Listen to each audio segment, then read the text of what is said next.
Hello everyone, welcome back to my channel. आज के video में हम डिस्कस करेंगे फंक्शंस इन वन शॉट। अगर मैं बात करूँ, हम डिस्कस कर रहे हैं applied nutrition and dietitian. Function हम डिस्कस करेंगे यूनिट कार्बोहाइड्रेट के, यूनिट प्रोटीन के, यूनिट फैट के, यूनिट विटामिन के एंड यूनिट मिनरल्स के। तो ये वन शॉट है। ये 5 यूनिट जो आपकी मोस्ट इंपॉर्टेंट है न्यूट्रिशन की, इसका हम लोगों ने वन शॉट क्लासिफिकेशन कंप्लीट कर लिया है। लिंक आपको डिस्क्रिप्शन बॉक्स में मिल जाएगी, इसको आप ज़रूर देखिएगा, इससे आपके डाउट्स क्लियर हो जाएंगे। और आज की वीडियो में हम वन शॉट में सारे फंक्शंस को क्लियर करेंगे इंपॉर्टेंट यूनिट्स के। आपके important units carbohydrate, protein, fats, vitamin, minerals. हम स्टार्ट करते हैं function of carbohydrate. Detail video uploaded है चैनल पे। अगर आपको कोई भी यूनिट से रिलेटेड डाउट हो तो आप चैनल पे जाइए, प्लेलिस्ट पे जाइए। प्लेलिस्ट ऑप्शन पे जाने के बाद में आपको सारे सब्जेक्ट्स की प्लेलिस्ट मिल जाएगी। Nutrition, foundation 1, foundation 2, biochemistry, important topics, वो सारी प्लेलिस्ट इसीलिए है कि जिससे आपकी बहुत हेल्प रहे यूनिवर्सिटी एग्जाम के लिए। तो हम स्टार्ट करते हैं फंक्शन ऑफ कार्बोहाइड्रेट से। जो कार्बोहाइड्रेट है, सबसे पहला पॉइंट है इसका प्रोवाइड एनर्जी। एनर्जी अगर मैं बात करूँ, आपकी बॉडी की एनर्जी क्यों रिक्वायर्ड है? क्योंकि वो रेगुलेशन करती है आपकी बॉडी में। जो आपका कार्बोहाइड्रेट है वो ब्लड में ग्लूकोज का रेगुलेशन करता है। और जो एनर्जी कितना प्रोवाइड करता है, तो 1 कार्बोहाइड्रेट आपका प्रोवाइड करता है 4 किलो कैलोरी। याद रखिएगा, जो एटीपी प्रोडक्शन है वो आपका किससे होता है? ग्लाइकोलिसिस और क्रेब साइकिल से होता है, जिसमें हम लोग ब्रेक डाउन होता है ग्लूकोज का। तो फर्स्ट पॉइंट आपको क्लियर है। नेक्स्ट है, जो कार्बोहाइड्रेट है वो प्रिवेंट करता है ब्रेक डाउन किसका? प्रोटीन का, जिससे हमारा क्या होता है? प्रिवेंट करता है ब्रेकडाउन प्रोटीन का, जिससे हमारा क्या होता है? एनर्जी होती है।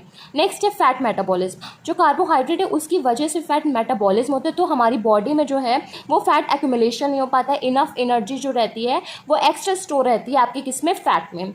जेनेटिक मटेरियल, जो आपका जेनेटिक मटेरियल डीएनए और आरएनए है, उसमें डीऑक्सीराइबोस और राइबोस शुगर्स होते हैं। वो सब किसके बने होते हैं? कार्बोहाइड्रेट के बने होते हैं। नेक्स्ट आपका पॉइंट है मेक अप बॉडी मास। मतलब कि आपके बॉडी में अगर मैं बात करूँ तो सबसे ज़्यादा क्या है? Cell tissue. और उनको मेडअप करने का काम किसका है? मतलब कि जो बॉडी मास का है वो किसका काम है? कार्बोहाइड्रेट का है। नेक्स्ट है कंपोनेंट ऑफ बायोमोलिक्यूल। तो बायोमोलिक्यूल आपके ब्लड में रहते हैं, वो आपका की रोल क्या रहता है? जैसे कि आपके ब्लड क्लॉटिंग में हेल्प करता है, आपकी इम्यूनिटी में हेल्प करते हैं। तो वो सारी चीज़ आपके कार्बोहाइड्रेट मैनेज करती है। प्रोवाइड बल्क फाइबर, ये बेसिकली मेन फाइबर की तरह वर्क करता है। ये आपके डाइट में रहता है, और जितना भी फाइबर रहता है वो किसके लिए रहता है? बेटर डाइजेशन के लिए रहता है। Point 8 food of plants. तो आपको पता है जो प्लांट्स है उसमें फूड स्टोर किस फॉर्म में होता है? स्टार्च की फॉर्म में स्टोर होता है। नेक्स्ट पॉइंट है स्ट्रक्चरल यूनिट। स्ट्रक्चरल यूनिट आपको पता है, कोई भी माइक्रोब्स है या फिर कोई भी आपके पैथोजेंस होते हैं या फिर प्लांट्स होते हैं, एनिमल्स होते हैं, उनमें क्या होते हैं? फॉर एग्जांपल सेलुलोज होता है, काइटिन होता है, पेप्टाइडोग्लाइकेन होता है, और म्यूसिलेज होता है। तो ये सारी चीज़ आपकी किससे बनी होती है? कार्बोहाइड्रेट से बनी होती हैं। नेक्स्ट पॉइंट आपका है सिंथेसिस सिंथेसिस इंटरमीडिएट। इंटरमीडिएट में आपका क्या सिंथेसिस होता है? फैट का और प्रोटीन्स का। नेक्स्ट पॉइंट है सोर्स ऑफ एनर्जी। अब एनर्जी प्रोवाइड करता है कार्बोहाइड्रेट किसको? ब्रेन को। जितने भी आपके वाइटल्स होते हैं, ऑर्गन्स होते हैं, किससे? नर्व टिश्यू से। वो क्या हेल्प करता है? रेगुलेशन में हेल्प करता है। नेक्स्ट पॉइंट है स्ट्रक्चरल यूनिट। स्ट्रक्चरल यूनिट के लिए कार्बोहाइड्रेट एक इंपॉर्टेंट रोल प्ले करता है। क्यों? क्योंकि वो एक स्ट्रक्चर फ्रेमवर्क प्रोवाइड करता है। सेल इंट्रैक्शन, सेल इंट्रैक्शन के लिए भी आपका कार्बोहाइड्रेट इंपॉर्टेंट है। क्यों? क्योंकि वो एक लिपिड्स और जो प्रोटीन्स होते हैं उनके एक क्रूशियल रोल प्ले करता है इंट्रैक्शन के लिए। तो सेल इंट्रैक्शन में भी आपका कार्बोहाइड्रेट इंपॉर्टेंट है। नेक्स्ट पॉइंट है प्रिवेंट कॉन्स्टिपेशन। जब आप वेल फाइबर ले रहे हो, जब आप फाइबर ले रहे हो, जब आपका डाइजेशन हो रहा है, तो वो आपका क्या करेगा? प्रिवेंट करेगा क्या? कॉन्स्टिपेशन। नेक्स्ट पॉइंट है इम्यूनो रेगुलेटर। आपका जो इम्यून सिस्टम है उसका रेगुलेशन कौन करता है? कार्बोहाइड्रेट करता है। कार्बोहाइड्रेट के फंक्शंस में टोटल 15 पॉइंट है। आप ईजिली इसको लर्न कर सकते हैं। कोई भी पॉइंट ऐसा सच इतना डिफिकल्ट नहीं है, और ठाकुर बुक में हर एक पॉइंट बहुत ही ईजी वे में है। नेक्स्ट यूनिट हम डिस्कस करते हैं functions of protein. Function of protein, सबसे पहले अगर मैं बात करूँ, जो प्रोटीन वो आपका वर्क करता है as a enzyme. As a enzyme वो किस में वर्क करता है? बहुत सारे आप जानते हो रिएक्शंस होते हैं, वो as a bio catalyst work करता है। उसका मेन रोल क्या होता है? जितना भी रेगुलेशन का वर्क होता है तो ये आपके बायो कैटलिस्ट करते हैं। ये रिएक्शन को क्या कर देते हैं? इंक्रीज कर देते हैं, जिससे जो रिएक्शन होता है वो ईजिली परफॉर्म हो जाती है। वैसे आपको कैटलिस्ट और जो एंजाइम वर्क है वो आपको पता है, क्योंकि केमिस्ट्री आपकी क्लियर रहती है। नेक्स्ट क्या है?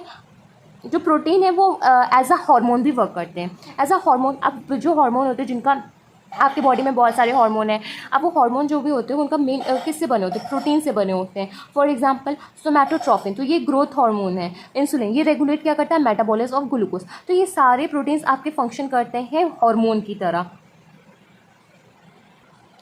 नेक्स्ट पॉइंट है protein associated with hereditary characters. जैसे कि आपका हेरिडिटरी कैरेक्टर्स की बात करें तो वो क्रोमैटिन मटेरियल होता है। वो क्रोमैटिन मटेरियल ही वो क्या फॉर्म करता है, न्यूक्लियोप्रोटीन कंडेंस होकर क्या वो फॉर्म करता है, क्रोमोजोम। ये क्रोमोजोम ही जाता है आपके सेल डिवीजन में। फिर ये हेरिडिटरी कैरेक्टर्स मतलब ये जो जेनेटिक इन्फॉर्मेशन होती है from one generation to second generation वो ट्रांसफर होती है एज अ प्रोटीन एसोसिएटेड। मतलब कि आपका जो क्रोमोजोम जो जीन है वो किससे बने होते हैं, आपके प्रोटीन से बने होते हैं। नेक्स्ट पॉइंट है प्रोटीन इंटरफेरॉन्स। ये इंटरफेरॉन्स क्या होता है, ये इंटरफेरॉन्स आपके थेरापेटिक एजेंट होते हैं। मतलब कि ये ऐसे एजेंट है वो थेरापी प्रोवाइड करेंगे, मतलब कि जो ट्रीट करेंगे वायरल डिजीजेस को। कोई भी डिजीज़ हो गई जैसे कि हेपेटाइटिस है, कैंसर है या फिर इंसेफेलाइटिस है या कॉमन कोल्ड है, तो वो सारी डिजीज़ को ट्रीट करने के लिए आपको एक एजेंट की ज़रूरत होती है। वो एजेंट आपके कैसे हैं, थेरापेटिक एजेंट्स हैं।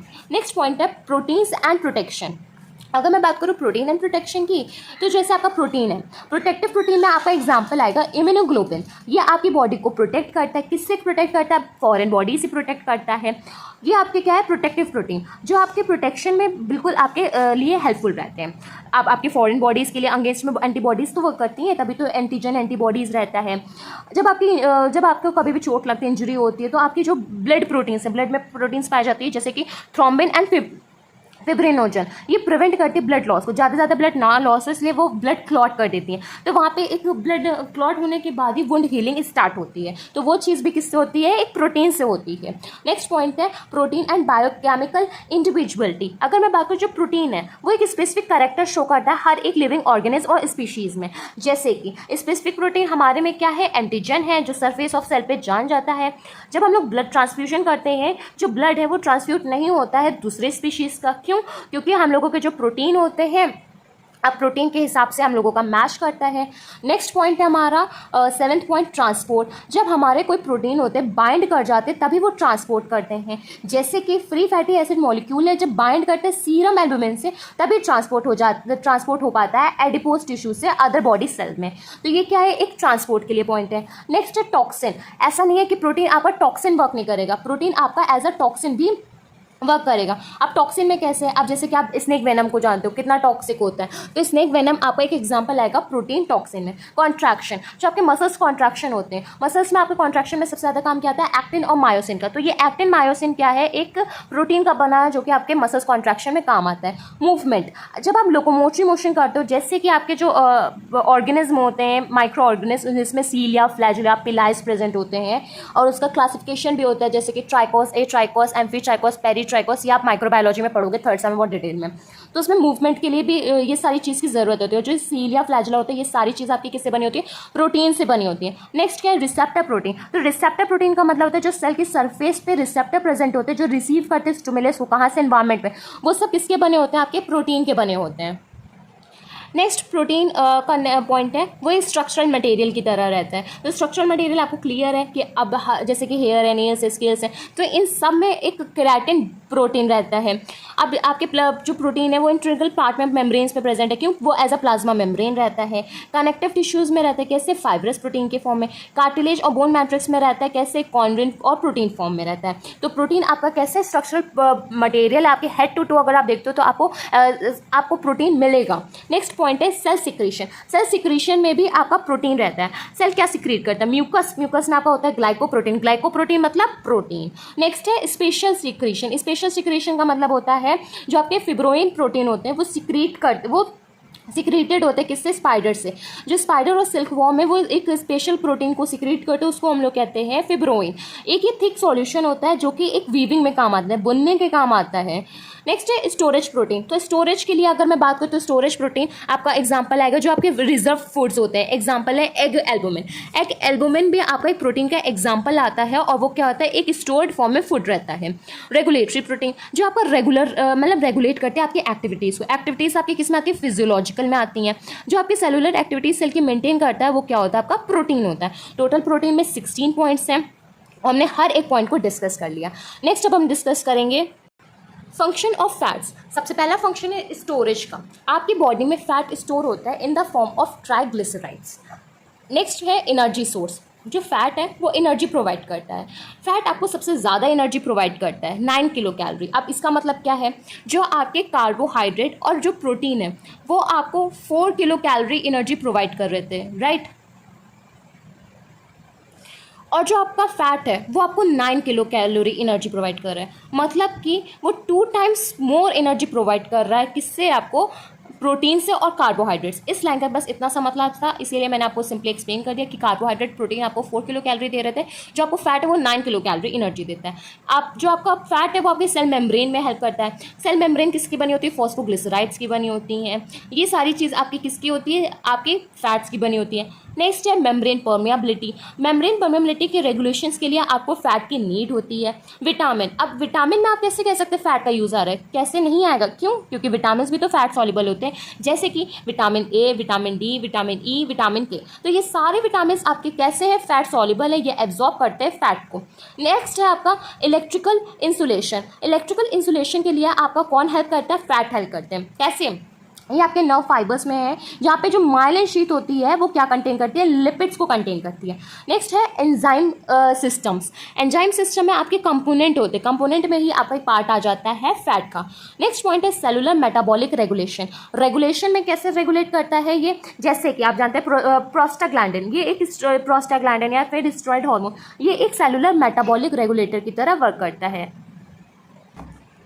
नेक्स्ट पॉइंट है सिग्नलिंग। सिग्नलिंग का मतलब है जब आप एक फैट का स्मॉल और इनसॉल्युबल है वाटर में, तो वो एक्ट करेगा आपका सिग्नल मॉलिक्यूल की तरह। थर्मल इंसुलेशन, जब आपका फैट आपका डिपॉजिट हो जाता है आपकी बॉडी में, तो वो आपको प्रोटेक्ट करता है किससे? कोल्ड से, तभी वो एज अ वर्क करता है थर्मल इंसुलेशन। नेक्स्ट पॉइंट आपका है फ्लूइडिटी एंड फ्लेक्सिबिलिटी। जो आपके पॉली अनसैचुरेटेड फॉस्फोलिपिड्स हैं वो आपके इंपॉर्टेंट हैं, किसके? कंस्टिट्यूएंट है फॉस्फोलिपिड के। लेकिन फ्लेक्सिबिलिटी के लिए आपका क्या इंपॉर्टेंट है? Cell membrane. तो ये सब के लिए भी आपका क्या आता है? फैट का यूज़ होता है। नेक्स्ट पॉइंट है ट्रांसपोर्ट। ट्रांसपोर्ट जैसे कि लिपोप्रोटीन ट्रांसपोर्ट करता है कोलेस्ट्रॉल को, ट्राइग्लिसराइड्स को, कहाँ पे? अपने कोई साइड से, जैसे कि लीवर से मसल्स या फिर फैट टिश्यूज। तो ट्रांसपोर्ट के लिए भी फैट की नीड होती है।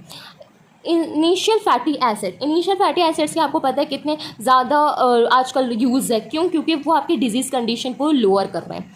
कैसे? वो आपकी नॉर्मल ग्रोथ को रिक्वायरमेंट है, ठीक है। वो इसमें फैटी एसिड्स में लिनोलेनिक एंड लिनोलेनिक एसिड्स होते हैं जो कि प्रिकर्सर की तरह वर्क करते हैं। नेक्स्ट पॉइंट है कोलेस्ट्रॉल। कोलेस्ट्रॉल आपको पता है आपके प्रेजेंट होता है सेल मेम्ब्रेन में, होता है ब्लड में, होता है बाइल में, होता है और बहुत मैनी ऑर्गेनिज्म में होते हैं। ये क्या करते हैं? फ्लूइडिटी को मेंटेन करते हैं। ये प्रिकर्सर होते हैं बाइल एसिड्स के, विटामिन डी के और स्टेरॉइड्स के। नेक्स्ट और लास्ट पॉइंट है फंक्शन ऑफ फैट्स में स्टेरॉइड हार्मोन। ये एक क्रिटिकल इंटरसेलुलर मैसेंजर की तरह वर्क करते हैं। अब भी आपका कंप्लीट हो गया फंक्शन कार्बोहाइड्रेट का, फंक्शन प्रोटीन का, फंक्शन फैट का। फंक्शन मेनली हेडिंग वाइज आपको लग रहा होगा ईजी है, लेकिन जब आप हेडिंग के डिटेल में लिखोगे तब वो थोड़ा सा आपको कॉम्प्लेक्स लगेगा, इसीलिए मैंने हर एक पॉइंट को आपको एक्सप्लेन करा है। नेक्स्ट हम डिस्कस करेंगे functions of vitamin. Functions of vitamin आपके पर्टिकुलर कोई पॉइंट्स में नहीं दे रखा है। आपके vitamin, for example vitamin C और उसका फंक्शन रहता है। जब आप हर एक विटामिन को पढ़ोगे तो आपको क्लियर रहेगा उसका फंक्शन। बट अब हम लोग ओवरऑल कंप्लीट करें तो आज के वीडियो में हम लोग सिर्फ और सिर्फ विटामिन नेम और उसका फंक्शन को देखते हैं। इससे आपको मेन जो फंक्शन है विटामिन का वो क्लियर हो जाएगा। तो सबसे पहले अगर मैं बात करूँ, स्टार्ट है विटामिन सी से। तो विटामिन सी आपका एक्ट करता है एंटीऑक्सीडेंट की तरह। ये आपका मोस्ट इंपॉर्टेंट फंक्शन है विटामिन सी का। बहुत सारे फंक्शंस दे रखे हैं बुक में, लेकिन जो आपके लिए इंपॉर्टेंट है वो मैं आपको हाईलाइट करके बता दूँ, उसी को आप लर्न कर सकते हैं। नेक्स्ट है आपका थायमिन B1 विटामिन। वो आपका वर्क करता है एज अ कोएंजाइम, साथ ही साथ वो डिहाइड्रोजिनेज की तरह वर्क करता है। नेक्स्ट आपका विटामिन है रिबोफ्लेविन, उसको हम लोग कहते हैं विटामिन B12। ये आपका रिडॉक्स रिएक्शन में as a cofactor enzyme help करता है। नेक्स्ट है आपका pantothenic acid vitamin B5। B5 जो आपका है वो आपका प्रोस्थेटिक ग्रुप की तरह काम करता है बहुत सारे एंजाइम में, यही आपका लिए इंपॉर्टेंट है पेंटोनिक एसिड विटामिन B5 के लिए। नेक्स्ट आपका विटामिन है B6 जिसको हम लोग कहते हैं पैरिडॉक्सिन। ये आपके हीमोग्लोबिन सिंथेसिस के लिए इंपॉर्टेंट है, ये मोस्ट इंपॉर्टेंट है, आपको पता होना चाहिए। साथ ही साथ ये शिफ्ट बेस रिएक्शन में भी इन्वॉल्व होती है। नेक्स्ट विटामिन आपका है बायोटिन जिसको हम लोग क्या कहते हैं B7। ये आपका कोएंजाइम वर्क करता है कार्बोक्सिलेज एंजाइम के लिए। नेक्स्ट आपका पॉइंट है folic acid. Folic acid B9, उसी को हम लोग फॉलेट भी कहते हैं। ये आपके इसका मेन फंक्शन क्या है? इसका मेन काम होता है एंजाइम ट्रांसफर के लिए, वन कार्बन यूनिट से अनदर में। तो इसका मेन फंक्शन सिर्फ क्या है? एंजाइमेटिक ट्रांसफर के लिए। नेक्स्ट है साइनोकोबालामिन विटामिन B12। ये आपके लिए रिक्वायर्ड होता है मेथियोनिन सिंथेसिस के लिए। Main function niacin vitamin B3 main function है, ये कंपोनेंट की तरह काम करता है नैड और NAD+ के लिए। विटामिन A जिसको हम लोग क्या कहते हैं रेटिनॉल, ये आपका जो सबसे मेन फंक्शन क्या होता है, ये आपके विजन के लिए होता है। जो आई में आपके रोडोस्पिन होते हैं ना, उसके फॉर्मेशन के लिए हेल्प करता है vitamin A। Vitamin D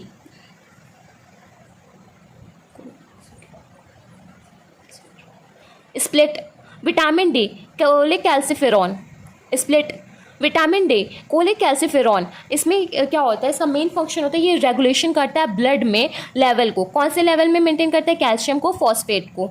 next क्या है विटामिन ई, उसको हम लोग क्या कहते हैं टोकोफेरॉल, ये आपका एंटीऑक्सीडेंट स्कैवेंजर की तरह वर्क करता है। नेक्स्ट है आपका विटामिन के, उसको हम लोग कहते हैं फाइलोक्विनोन आपका किसकी तरह वर्क करता है, ये आपके जब ब्लड क्लॉटिंग होती है, जो उसमें कैल्शियम की बाइंडिंग होती है, उसके लिए आपको रिक्वायर्ड होता है विटामिन के। आपने पढ़ा भी होगा फिजियोलॉजी में विटामिन के, जब हम लोगों ने मैकेनिज्म पढ़ा था पूरा ब्लड क्लॉटिंग का। तो विटामिन के जो आपके मेन फंक्शन है वो मैंने आपको बता दिए। अगर एग्जाम में आता है तो अगर सेपरेट सा बताना चाहते हो तो इस तरीके से पॉइंट्स करके आप मेंशन सेपरेट से कर सकते हो, नहीं तो इस तरीके से टेबल फॉर्म का करके भी कर सकते हो। अब हम डिस्कस करेंगे functions of mineral. Function of minerals की बात करें तो वैसे तो हर एक मिनरल का फंक्शन अलग अलग होता है, लेकिन आपको एक स्पेसिफिक फंक्शन ऑफ मिनरल्स पे मिल जाएगा ठाकुर की बुक में। सबसे पहला पॉइंट है बैलेंसिंग फंक्शन। जो मिनरल्स हैं वो आपके हेल्प करते हैं किसके अगेंस्ट में, हार्मफुल इफेक्ट के, जैसे कि न्यूट्रिएंट है या फिर बैलेंस करने के लिए। तो आपके बैलेंसिंग के लिए आपके क्या आते हैं, मिनरल्स आते हैं। नेक्स्ट क्या है ऑस्मोटिक प्रेशर का मेंटेनेंस। ऑस्मोटिक प्रेशर के मेंटेनेंस में आपके मिनरल्स आते हैं। जो मिनरल्स होते हैं वो प्रेजेंट होते हैं ऑर्गेनिक फॉर्म में भी और इनऑर्गेनिक फॉर्म में। इसका मतलब क्या है, वो रेगुलेट कर लेंगे जो ऑर्गेनिक प्रेशर है सेल का। ऑर्गेनिक प्रेशर जहाँ सेल का प्रेशर मेंटेन हो गया तो आपका मेंटेन हो जाएगा ऑस्मोटिक प्रेशर। नेक्स्ट है influencing the pH of cell sap. जो डिफरेंट आता है एनायन और कीटायन में, वो आता है पीएच की वजह से, लेकिन जो मिनरल्स है वो क्या कर देता है, जो सेल सैप है उसमें अनायन और कीटायन का चेंजेस कर देता है। नेक्स्ट पॉइंट है construction of plant body. Plant body में आप जानते हो कि कार्बन, हाइड्रोजन, ऑक्सीजन, ये सब कितने ज़्यादा इंपॉर्टेंट हैं।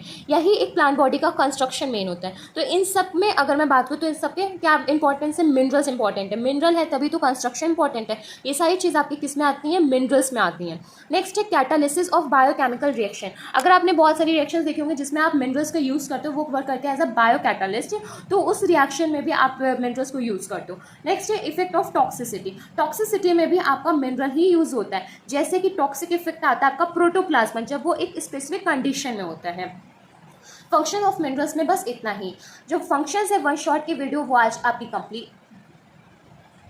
Split functions in one shot का video split functions in one shot is split function in one shot video complete हो गई है। आज की वीडियो में हमने सारे इंपॉर्टेंट यूनिट्स का वन शॉट फंक्शंस को कंप्लीट कर लिया है। हमने डिस्कस करा carbohydrate functions, protein, vitamin, minerals and fat. इससे रिलेटेड आपका कोई भी डाउट हो तो प्लीज़ कमेंट बॉक्स में मेंशन कर दीजिएगा, और अगर वीडियो अच्छी लगे तो प्लीज़ वीडियो को लाइक कर लीजिए, चैनल को सब्सक्राइब कर लीजिए। Thank you.